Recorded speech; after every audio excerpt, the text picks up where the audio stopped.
What's up everyone, and welcome to a brand what if video. Today I'll be covering a what if that you guys suggested in a while, and I feel like this one is pretty interesting to talk about. Also, let's set a like goal for this video. I would say 30 likes. If you guys have seen my parts of this and you like the scenario being played out, don't forget to drop a like, click that bell, and subscribe. Raditz arrived on Earth and is shocked, disappointed, and annoyed to not only see the Earth survive, but thriving. After coming across Piccolo and teasing about his weaker power level, which Raditz strangely does a lot, he senses slightly greater power level and goes off to investigate.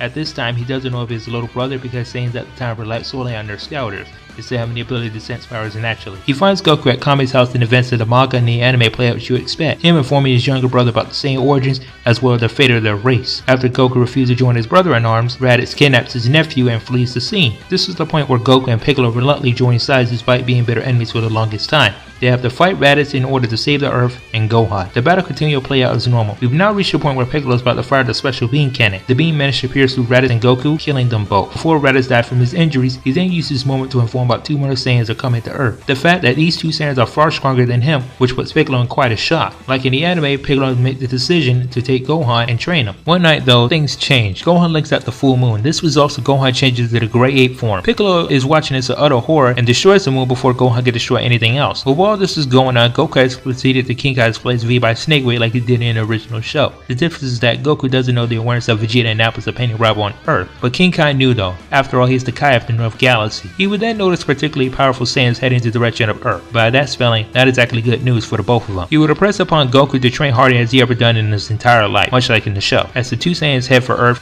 Gohan and Piccolo and along with the other Z-Warriors are training with each other. Upon their arrival, Nappa would immediately destroy each city they landed in. Professor Utonum, a local professor who is currently working at Capsule Corp, testing out his latest invention at home. It was a ray machine. Think about it as the Blutz wave machine from GT, if it was used as a stationary giant cannon. Before he could give it a test fire towards the window, a massive explosion was erupting across town. The impact of it threw his aiming off, as he fired the beam towards a building, blasting a hole right through it. Luckily, nobody got hurt, as a bunch of light rays goes off in different directions.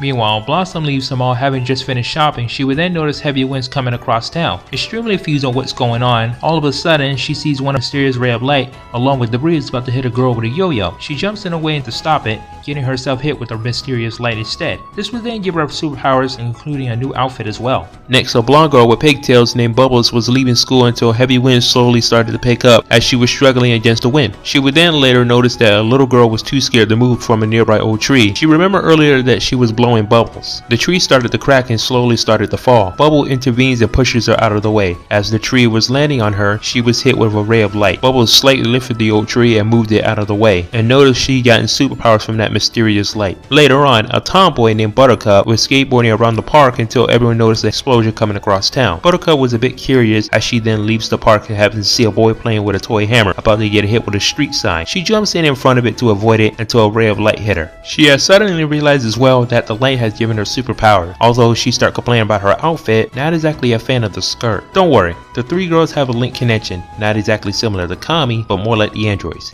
It's likely they'll meet up. Strange things does happen in the Dragon Ball universe. Meanwhile, Vegeta wanting to find the Dragon Balls, he uses his scout to determine the location of the strongest warrior on the planet, who he presumes to be the one that killed Raditz, although they sense three more people on the scouter, which briefly catches his attention, but didn't care afterwards. As they head towards Piccolo and Gohan, they sense incoming powers as well as several smaller ones. Strangely, Piccolo senses three more, but wasn't sure exactly who they were. Z-Warriors meet up with Vegeta and Nappa like they do in the original show. The battle between the Z-Warriors and newly born spawn Cybermen continue to play out as normal. In the usual plot twist, Klingons Yamcha and self-destruct, killing themselves in the process. Krillin now realizes Yamcha just died from a Cyberman as he shouted his name thanks to the enhanced abilities from the chemical Z-Ray. The girls sense that someone has died, which could be heard from them in West City. Although this feeling overwhelms them internally, despite that, they started to fly towards the danger. During this time, Yamcha, Chaozu, and now Tien has pretty much bent in the dust. Krillin, Gohan, and Piccolo are trying to defend against Nappa as originally. When the situation was really dire, three unknown power levels could be sensed from a distance. They expected at least one to show up, but three? All of them idle for a moment until three random girls landed.